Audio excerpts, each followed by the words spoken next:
unos segundos más. Ya podemos comenzar.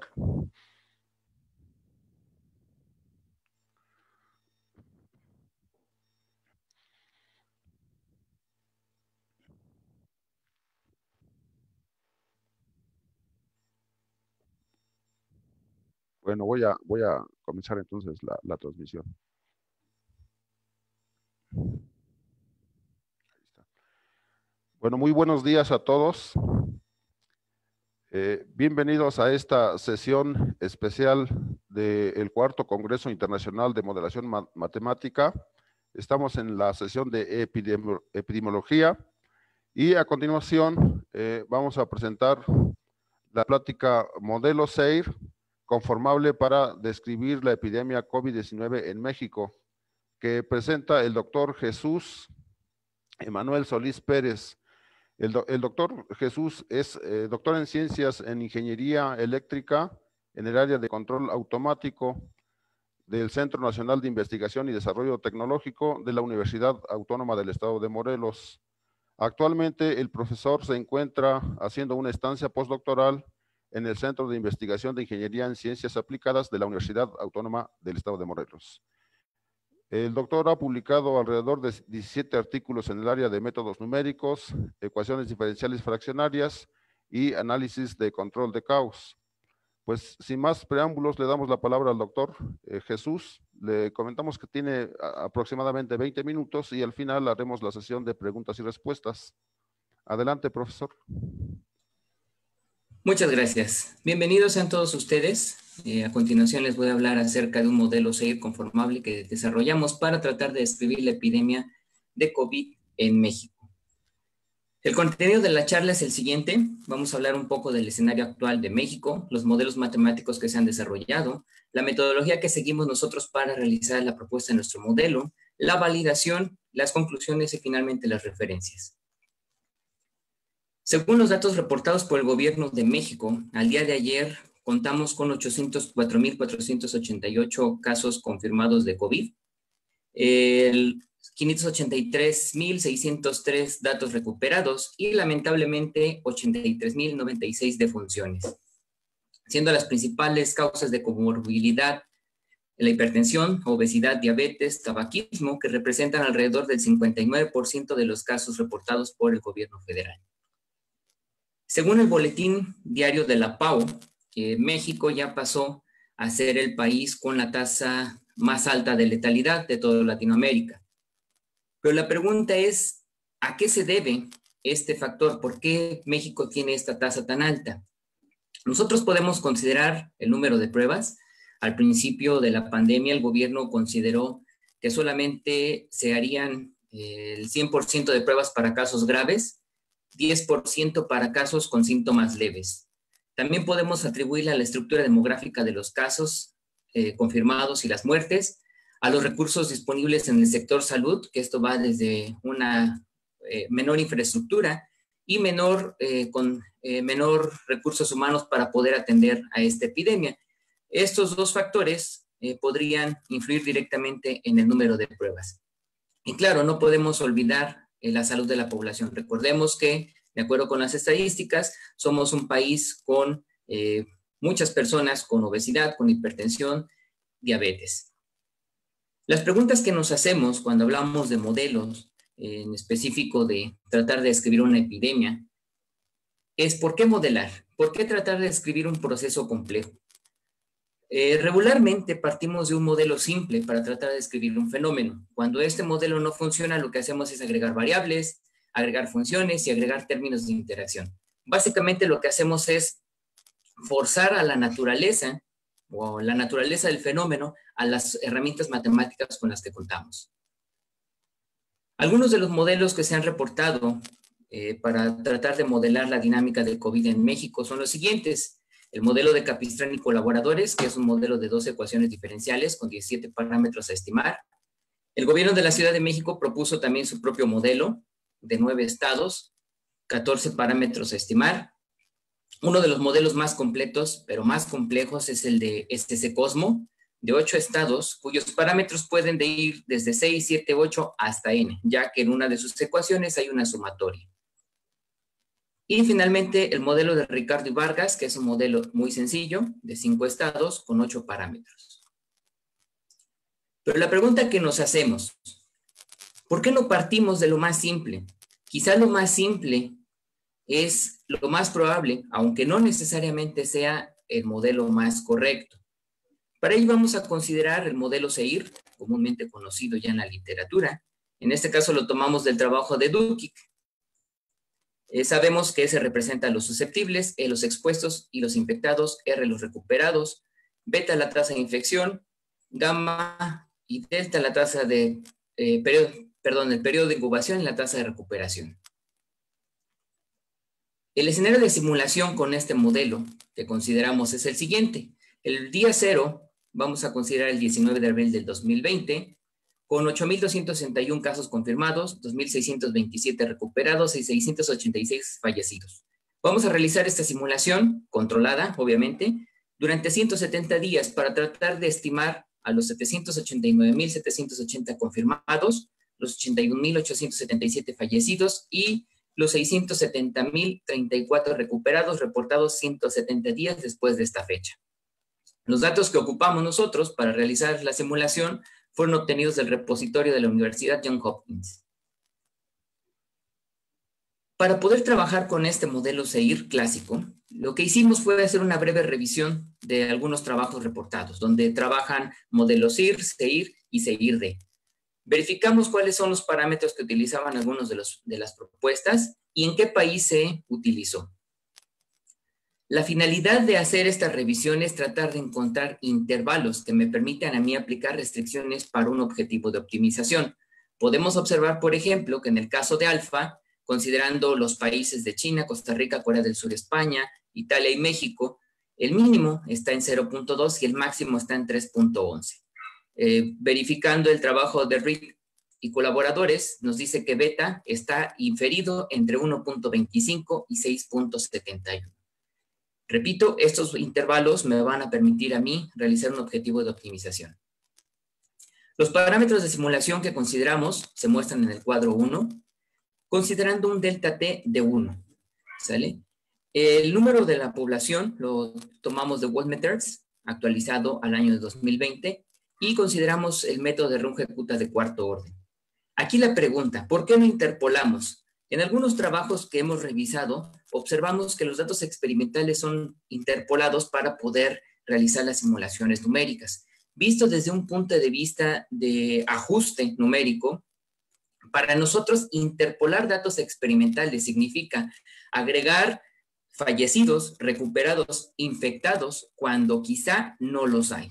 Entonces nosotros tratamos los datos experimentales tal cual están reportados en la base de datos.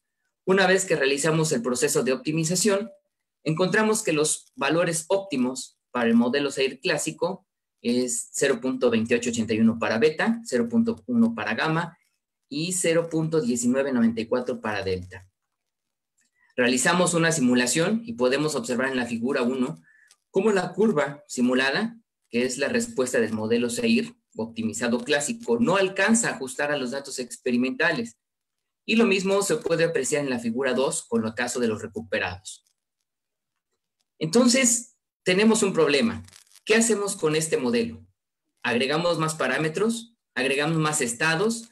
¿Agregamos funciones? ¿Complicamos el modelo? Es entonces cuando nosotros nos vemos en la necesidad de que las matemáticas deben obedecer a la naturaleza de los fenómenos, no al revés, la naturaleza a las matemáticas. Dicho esto, entonces partimos del principio más simple, hacer la propuesta de un modelo simple. Para ello vamos a ocupar en nuestra metodología una derivada de orden alfa para una función f de t, como se muestra en la ecuación que está aquí reportada. Para todo t mayor a 0 y un orden entre 0 y 1. Esta derivada fue propuesta por Khalil en el 2014, ¿sale? Y rompe el cálculo tradicional o el cálculo clásico con el que nosotros estamos familiarizados. La propuesta de nuestro modelo se muestra en la ecuación 3 y 4, donde podemos observar que el término, este que está acá, es el operador de Khalil de la definición anterior. Aquí lo podemos ver. ¿Sale? Lo que vamos a hacer es aplicarlo a cada uno de los estados. Y nosotros, con base a lo que observamos en los datos de simulación para el modelo clásico, pudimos apreciar que la respuesta del modelo SEIR clásico para el caso de los recuperados tiende a ser más rápida que los que están reportados experimentalmente. Por esta razón agregamos un término que está dado en color azul, es una función kappa de t que pondera a los recuperados. La intención de agregar este término es agregar un término de relajación, un término que me frene el crecimiento tan rápido de la curva de los recuperados. Donde kappa de t es una función que nosotros estamos proponiendo, como se muestra en 4, cuyo término en magenta es una función exponencial conformable propuesta por Silva et al. Entonces, repito, partimos de un modelo SEIR simple, clásico, ¿sale? Agregamos un término de relajación, un término de desaceleración en la curva, y vamos a dejar que el orden en cada uno de los estados juegue un papel importante en el momento de la descripción. A este sistema completo lo llamamos modelo SEIR conformable inconmensurado, porque cada uno de los estados va a tener su propio orden. Esta función que les comentaba, la función exponencial conformable, tiene un comportamiento muy peculiar. En la figura 3 podemos observar que si C, el término que está acá, es -1, y hacemos un barrido en el tiempo desde 0 a 1, ¿sale? Con un barrido en los órdenes de 0.2 a 0.9, podemos observar una familia de decaimientos exponenciales, ¿sale? Observamos que el decaimiento es más lento o más rápido dependiendo del orden. Y si cambiamos el valor de C para un valor positivo, presentamos una familia de valores de crecimientos exponenciales. La función objetivo que estamos proponiendo es minimizar la sumatoria de los errores al cuadrado, donde vamos a trabajar un espacio de dimensión 10. Vamos a tratar de estimar 10 parámetros que involucran a nuestro modelo. Los órdenes, los propios parámetros del modelo SEIR clásico y los parámetros de la función que estamos proponiendo.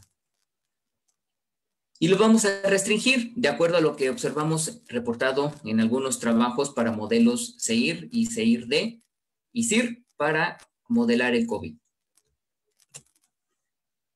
Para poder realizar esta simulación, consideramos el método de Runge-Kutta de cuarto orden. Lo realizamos en una computadora bajo un sistema Linux de 64 bits con un procesador AMD A12 de 4 núcleos a 2.7 GHz y utilizamos Python y NumPy, la librería de NumPy, para poder realizar esta simulación.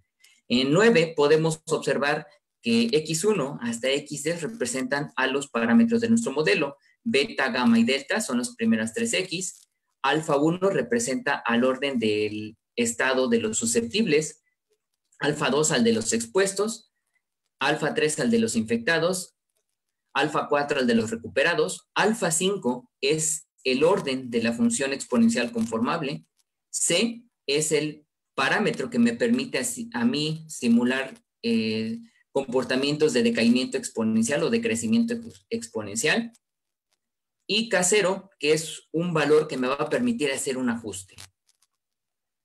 Los parámetros de simulación los podemos observar en el cuadro 3, de igual manera, no interpolamos los datos experimentales. Y posteriormente, al utilizar el algoritmo de optimización Cuckoo Search, podemos observar que los parámetros resultantes se muestran en el cuadro 4. Vemos que el orden para el caso de los susceptibles desde 0.8, en el caso de los expuestos es de 0.3, en el caso de los infectados es casi 1, y para el caso de los recuperados es 0.9998. Bien, una vez sustituidos estos parámetros en nuestro modelo, el modelo SEIR conformable inconmensurado queda como se muestra en la ecuación 10 y 11. Y ahora vamos a realizar la simulación. Al tratar de hacer el ajuste a los datos experimentales, podemos ver en la figura 5 que la respuesta de nuestro modelo SEIR conformable trata de describir lo más fiel posible a los datos experimentales. Lo mismo se aprecia para el caso de la figura 6. Los criterios que nosotros proponemos para poder validar la precisión de nuestro modelo al momento de describir las dinámicas experimentales es la raíz de la media del error al cuadrado y el coeficiente de determinación R cuadrada. Para el caso de los infectados podemos observar que tenemos un error de alrededor de 6.430 casos y para el caso de los recuperados de 5.794. No satisfechos con estos criterios para determinar la precisión de nuestro modelo, realizamos un método de simulación tipo Monte Carlo para obtener valores críticos de la t-de-Student aplicado a nuestro modelo con los datos experimentales bajo un índice de confianza de 0.01. Realizamos la prueba de pendiente intercepto, como se muestra en la figura 7, y de acuerdo a los valores de la pendiente superior e inferior podemos concluir que nuestro modelo pasa esta prueba y es preciso al momento de describir los datos experimentales. Para el caso de los confirmados, aplicamos para el caso de los recuperados, esta es la dinámica que nosotros observamos, y tenemos en la pendiente superior un valor cercano a 1. Estamos al límite de pasar esta prueba. En la figura 9, ya que mostramos la precisión de nuestro modelo, de que sí, en efecto, somos capaces de describir las dinámicas de los datos experimentales, pero no solo eso, también podemos simular diferentes escenarios conforme a los valores que nosotros les demos. Por ejemplo, aquí tengo cuatro simulaciones diferentes, con diferentes órdenes, con diferentes parámetros, y podemos ver cómo, manipulando estos valores, ajustamos la curva de respuesta del modelo seguir conformable. Este es para el caso de los confirmados y este es para el caso de los recuperados. Entonces, una vez que hicimos la predicción, o más bien, una vez que describimos lo que está pasando en México con los datos experimentales que estamos utilizando, vamos a tratar de plantear un escenario futuro. Una de las fechas con mayor movilidad, el 2 de noviembre, cuando regularmente todos asistimos a los panteones a dejar flores a nuestros difuntos. Según nuestro modelo, en caso de no haber medidas de control, estaríamos estimando 824.850 infectados para el 2 de noviembre. Y estaríamos estimando alrededor de 716.394 recuperados. Pero, ¿qué pasaría si nosotros hacemos otro escenario de simulación? 12 de diciembre, otra fecha muy emblemática en México. Estaríamos estimando alrededor de 854.697 casos infectados y 760.561 casos recuperados. Haciendo un contraste con respecto a la fecha que comenzamos a simular, que es el 19 de abril, a los 170 días, en el primer escenario tendríamos un incremento de 35.070 casos para el caso de los infectados y 46.360 recuperados. Si no hacemos algo, ¿sale? Si no seguimos unas medidas de control, estaríamos estimando que para el segundo escenario, en el caso del 12 de diciembre, llegaríamos a los 69.917 casos infectados agregados a los que ya tenemos y 90.572 recuperados a los que ya tenemos. Sin embargo, a pesar de que nuestro modelo describe lo más fiel posible a los datos experimentales, tenemos limitaciones. Por ejemplo, no consideramos entradas y salidas exógenas, es decir, no consideramos nuevas poblaciones, no consideramos nacimientos. Otra suposición que hacemos nosotros es que la población es homogénea, como todos los modelos EIR lo hacen. Hablar de una predicción es complicada porque dependemos de la incertidumbre de los datos, de las políticas gubernamentales y las medidas de control que se estén llevando en cada estado y en general en el país. Y otra limitación muy importante que tenemos y que podemos observar con respecto a otros trabajos reportados es el famosísimo R0. Aún está por estudiar, aún no está determinado, ya que el valor de este parámetro está en función de los órdenes del modelo, tanto de los propios del modelo SEIR como los órdenes que estamos integrando a nuestro modelo SEIR conformable. Finalmente, como conclusiones, desarrollamos un modelo de orden no entero basado en el modelo SEIR clásico. Este modelo describe los datos experimentales para los infectados y los recuperados con precisión. La formulación que estamos planteando puede servir como base para incluir movilidad en la población, medidas de control, edad, sexo. Podemos incluir retardos para compensar el retraso en los reportes de la información. Hay necesidad de hacer una sensibilidad paramétrica y una sensibilidad a las condiciones iniciales para ver cómo se comportan los órdenes en las respuestas del modelo, en función también de los parámetros propios del modelo. Y podemos observar que los grados de libertad del modelo describen amplios escenarios futuros. ¿Cuáles son estos grados de libertad que estamos hablando? Esos grados de libertad son los parámetros que estamos mostrando aquí. Tanto los órdenes de mi modelo como la función que depende de un orden, de un capacero, de un valor de ajuste y de un valor que me permite a mí recrear ambientes de comportamientos de decaimiento exponencial o de crecimiento exponencial. Bueno, de mi parte sería todo. Estas son las referencias que utilizamos para esta presentación. Y gracias. Bueno, muchas gracias, doctor Jesús Emanuel. Pues vamos a pasar a la sesión de preguntas y respuestas. Tenemos una pregunta de Josmari. Me dice, ¿me puedes explicar lo de los retardos? ¿Cómo se colocan en el modelo?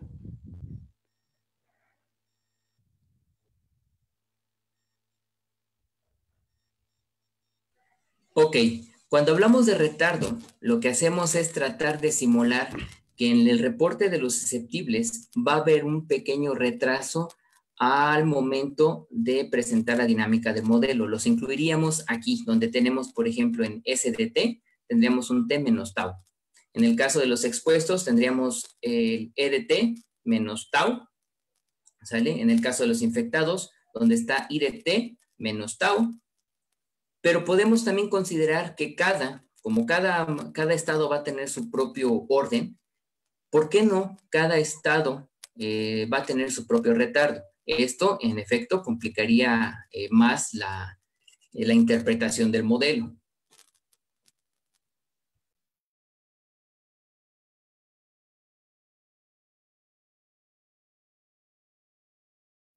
Perdón, yo tengo un comentario. Cuando hacen su presentación y nos muestran las cifras, casi siempre hablan de aumento o disminución, por ejemplo, de infectados, pero siempre nos ponen cifras. La pregunta es, ¿no sería más conveniente ponerlo todo en términos de porcentaje y decir, por ejemplo, hubo un 10% o se estima que habrá un 10% más o 20% más, si no se ponen medidas para evitar concentraciones masivas el 2 de noviembre o el 12 de diciembre, habría un 10% más o habría un 60% más o este tipo de cosas que posiblemente serían un poco más fáciles de percibir que con las cifras, porque a mí bueno, en mi particular punto de vista, pues me confunde o me cuesta, pues, por un lado. Por otro lado, una pregunta, cuando hablan de que la población es homogénea, ¿se refiere a que no toman en cuenta que hay niños, por ejemplo, que se supone que tienen o son menos susceptibles a contraer la enfermedad o que hay adultos que son más susceptibles o este tipo de cosas? ¿Se refiere a eso o es algo distinto? Según lo que he estado leyendo, cuando se refiere a una población homogénea, es en efecto que no distingue entre niños y entre adultos. Al hablar de infantes podemos decir que son menos susceptibles, pero no estamos considerando si el niño es inmunodepresivo, por ejemplo, o tiene alguna enfermedad crónico-degenerativa. Entonces, en este caso estamos considerando puros números. Bueno, muchas gracias, doctor Emanuel. Me parece que ya no hay más preguntas. Bueno, sí, aquí, déjeme ver. Pregunta Salvador Cruz García, ¿cuál fue la motivación para utilizar, perdón, derivadas fraccionarias? ¿Qué tienen de particular estas derivadas?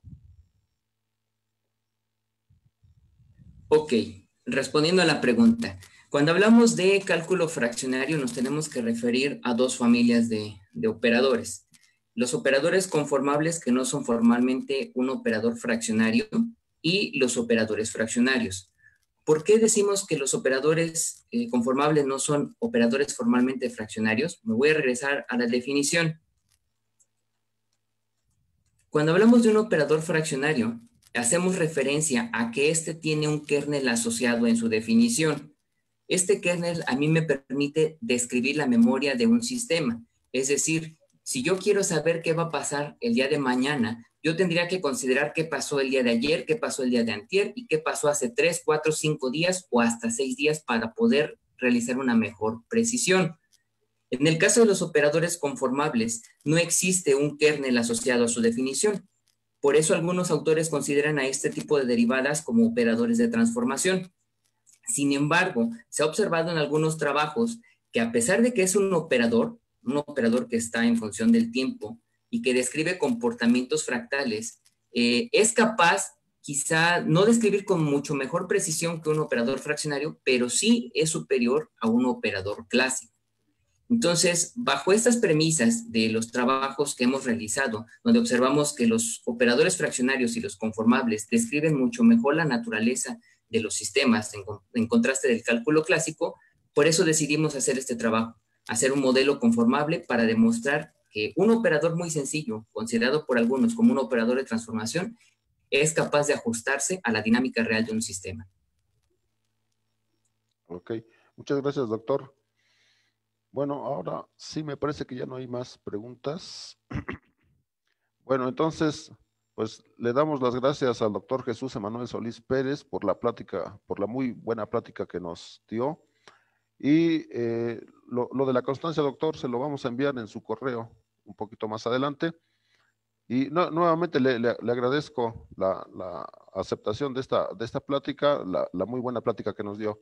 Gracias, doctor, hasta luego. Gracias a todos, los invitamos a que continúen. Al contrario, gracias a ustedes. Hasta luego. Hasta luego.